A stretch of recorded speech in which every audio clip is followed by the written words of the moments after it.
Marcus Chen's Italian leather shoes made no sound against the polished marble floor as he walked through the empty 23rd floor of Chen Capital Management at 9:47 p.m. on a Tuesday night. The building was silent except for the distant hum of the HVAC system and the occasional ping of the elevator. He'd stayed late reviewing quarterly reports, and now his mind buzzed with numbers and projections as he headed toward the conference room to retrieve his forgotten phone charger. Then he heard the voice. It was speaking Arabic, fluid and confident, echoing from somewhere near the executive suite. Marcus slowed his pace, curiosity prickling at the back of his neck. In his 15 years of building this financial empire from nothing, he'd learned that the most valuable information often came from unexpected places. He'd made his first million by paying attention when others looked away. The voice grew clearer as he approached. It belonged to a woman, and she was speaking with an authority that made him pause. Marcus had spent enough time negotiating with international clients to recognize when someone knew what they were talking about, regardless of the language. The cadence, the certainty in her tone. This wasn't casual conversation. He stopped at the corner, just out of sight, and listened. The woman was discussing leveraged buyout structures. In Arabic. With precision that rivaled his own senior analysts. She mentioned debt-to-equity ratios, mentioned specific strategies for emerging market arbitrage that his team had debated just that morning. Then she shifted to discussing central bank policies in the Gulf states, offering analysis so sharp it could cut glass. Marcus's pulse quickened. Who was this person? He stepped forward carefully and peered around the corner. His breath caught. It was the cleaning lady. The one with the grey-streaked hair pulled back in a simple bun, who he'd seen pushing her yellow mop cart through these halls every evening for the past 8 months. She wore the same navy blue uniform, the same worn tennis shoes. Her cart sat beside her, supplies neatly arranged, but she was leaning against the wall, phone pressed to her ear, eyes closed in concentration as she spoke. The disconnect was so jarring that Marcus had to blink twice to make sure he wasn't hallucinating from exhaustion. She continued speaking, now discussing risk assessment models for sovereign debt. She cited specific economic indicators, reference reports from the International Monetary Fund, and proposed hedging strategies that Marcus himself had only recently learned about from his most expensive consultants. This wasn't possible. This didn't make sense. Marcus stood frozen, his mind racing through possibilities. Was this corporate espionage? Was she somehow stealing information? But no, the insights she was sharing weren't about his company. They were original analysis, sophisticated perspectives on global markets. The woman's conversation came to an end. She said something warm in Arabic, what sounded like a goodbye to someone she cared about, and lowered the phone. She opened her eyes and turned toward her cart. That's when she saw him.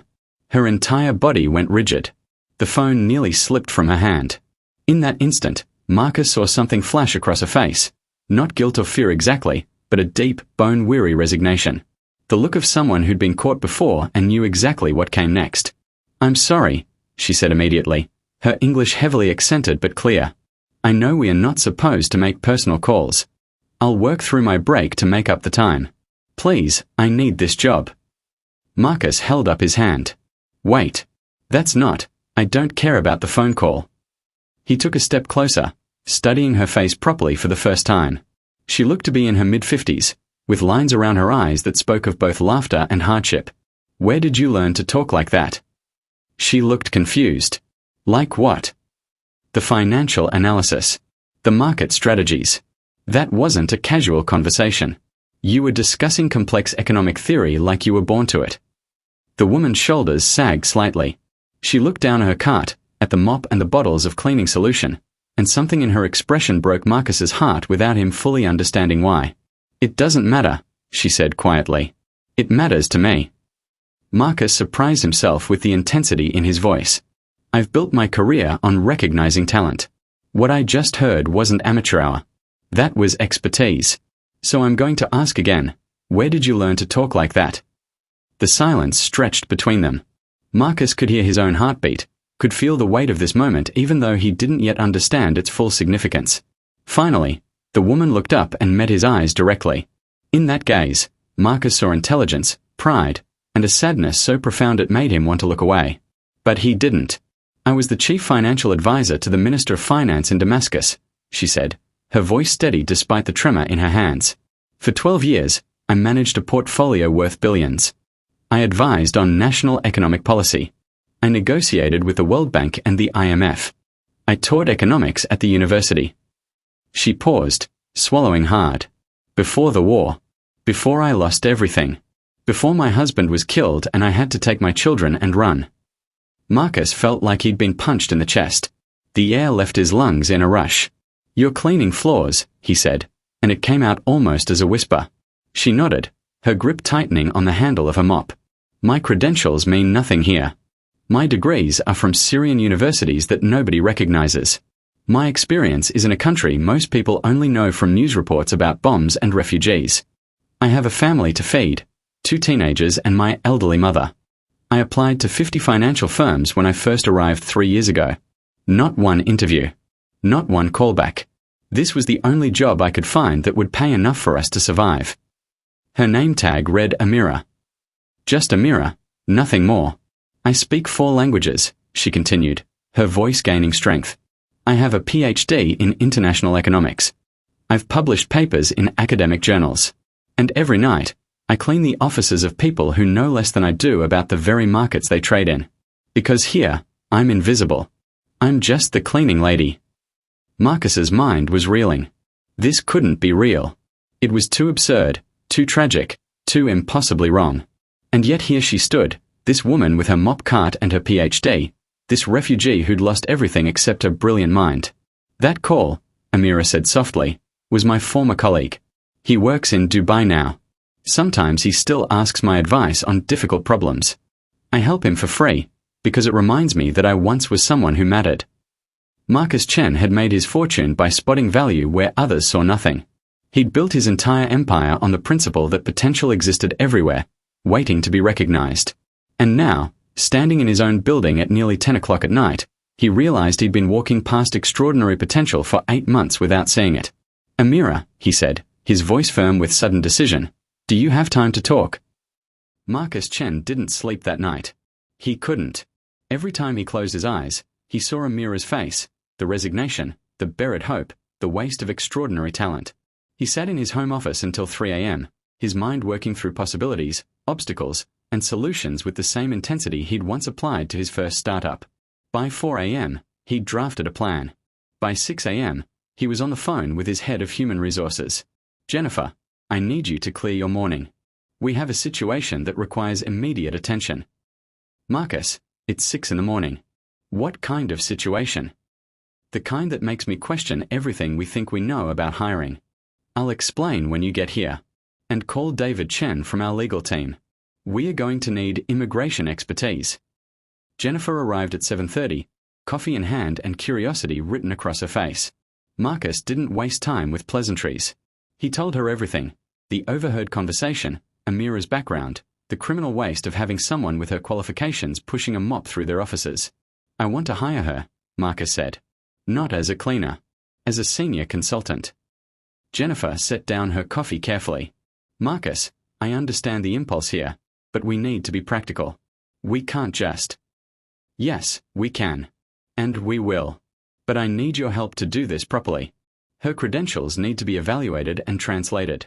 Her experience needs to be verified. We need to understand what visa status she has and what she needs to work in a professional capacity. I want this done right, Jennifer. Not as charity, but as a legitimate hire based on merit." Something in his voice must have convinced her, because Jennifer pulled out her tablet and started taking notes. "Okay. Tell me everything you know about her background." Over the next week, Marcus's office became a command center. David Chen, the immigration attorney, worked with Amira to gather her documentation: diplomas from Damascus University, copies of her published research papers, reference letters from former colleagues now scattered across the globe. A credential evaluation service examined her PhD and confirmed it met US standards for doctoral-level education. Marcus reached out to contacts in Dubai and Oman who verified Amira's professional history. Every piece of information confirmed what he already knew: she was the real deal. More than that, she was exceptional. The hardest part was convincing Amira herself. When Marcus first approached her with the opportunity, she'd looked at him with such naked disbelief that it hurt to witness. "Why would you do this?" she'd asked, her voice barely above a whisper. "You don't know me. You don't owe me anything." "I'm not doing this because I owe you," Marcus had replied. "I'm doing this because my company needs exactly what you have to offer. And because I learned a long time ago that the best business decisions are the ones where everyone benefits. Now, 2 weeks after that fateful night, Amira sat across from Marcus in the same conference room where he'd first overheard her speaking Arabic. But everything else had changed. She wore a tailored charcoal suit that Jennifer had helped her select. Her credentials, properly translated and notarized, sat in a leather portfolio between them. Her hair was styled professionally, and though her hands still trembled slightly, her eyes held a light that hadn't been there before. Hope. That's what Marcus saw. Fragile, tentative hope. "I've spoken with our board," Marcus began, sliding a folder across the table. "We are creating a new position, Senior International Financial Consultant, specializing in Middle Eastern and emerging markets. Your role will be to help us expand our client base in that region and provide strategic analysis on investment opportunities we might otherwise miss." Amira opened the folder. Marcus watched her eyes scan the job description, the benefits package, and then stop on the salary line. Her hand flew to her mouth. $200,000, she breathed. "This is... Marcus, this is more than I made in Syria. This is..." Her voice broke. "It's what you're worth," Marcus said firmly. "Actually, it's probably less than you're worth, but it's where we are starting. There will be performance bonuses. If you help us break into the markets I think you can, those bonuses will be substantial."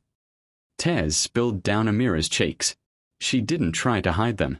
"I have cleaned toilets for 3 years, she said, her voice shaking. "I have scrubbed floors and emptied trash cans and been invisible. My children have watched me come home exhausted every night, and I have told them that hard work matters, that education matters, even though I didn't believe it anymore. And now you're offering me..." She couldn't finish. Marcus felt his own throat tighten. "I'm offering you the job you should have had all along. I'm sorry it took someone overhearing a phone conversation to make it happen. That's on us, on this country, on our system, on our failure to see what was right in front of us." He leaned forward, his voice intense. "But here's what I need you to understand, Amira. This isn't charity. I'm not hiring you because I feel sorry for you. I'm hiring you because 5 years ago, I was a janitor too." Amira's eyes widened. "You?" Marcus nodded. "I cleaned offices in downtown Chicago while I studied for my securities licenses at night. I wore the same uniform, pushed the same cart. And one night, a managing director found me reading a financial textbook on my break. Instead of telling me to get back to work, he asked me questions. He saw something in my answers. He took a chance on me." Marcus's voice grew quiet. "That man changed my life. He taught me that talent doesn't expire just because circumstances change. And he taught me that the most valuable people are often the ones everyone else overlooks." He extended his hand across the table. "So this is me paying it forward. But it's also me making the smartest business decision I've made in years. Do we have a deal?" Amira stared at his outstretched hand. Then, with a movement that seemed to contain years of suppressed dignity finally released, she reached out and shook it firmly. Her grip was strong, certain. "We have a deal," she said. 3 months later, Amira sat in on a negotiation with a potential client from Saudi Arabia. The client had been skeptical about Chen Capital Management's understanding of Middle Eastern markets. Amira spent 2 hours discussing regional economic trends, political considerations, and cultural factors that would impact their investment strategy. She spoke in English, Arabic, and occasionally French, seamlessly switching between languages as she made her points. The client signed a contract worth $30 million before leaving the building. 6 months after that, Amira's portfolio of clients had grown to represent $50 million in new revenue. She'd identified investment opportunities in Dubai, Abu Dhabi, and Amman that Marcus's other analysts had completely missed. She'd hired 2 assistants and was training them in her approach to market analysis. But the change that mattered most to Marcus wasn't measured in dollars. It was the day Amira brought her teenage daughter to the office. The girl was 17, bright-eyed and curious, planning to study economics at university. She looked at her mother with obvious pride as Amira introduced her to colleagues, showed her the corner office with the view of the city skyline, explained the work she was doing. "My mother told me something changed for our family," the daughter said to Marcus when they had a moment alone. "She said you saw her when she was invisible. Thank you for giving her back to us." Marcus thought about that conversation as he sat in his office late one evening, watching the city lights flicker on as the sun set. The cleaning crew was making their rounds, a new team now, since Amira no longer pushed that yellow cart through the halls. He wondered how many other brilliant minds were out there, cleaning offices, driving taxes, working jobs that used only a fraction of their capabilities. How much human potential was being wasted simply because the right person hadn't stopped to listen? The thought haunted him. And it inspired him. Within a year, Chen Capital Management launched the Phoenix Initiative, a program specifically designed to help immigrant professionals get their credentials recognized and find work in their fields.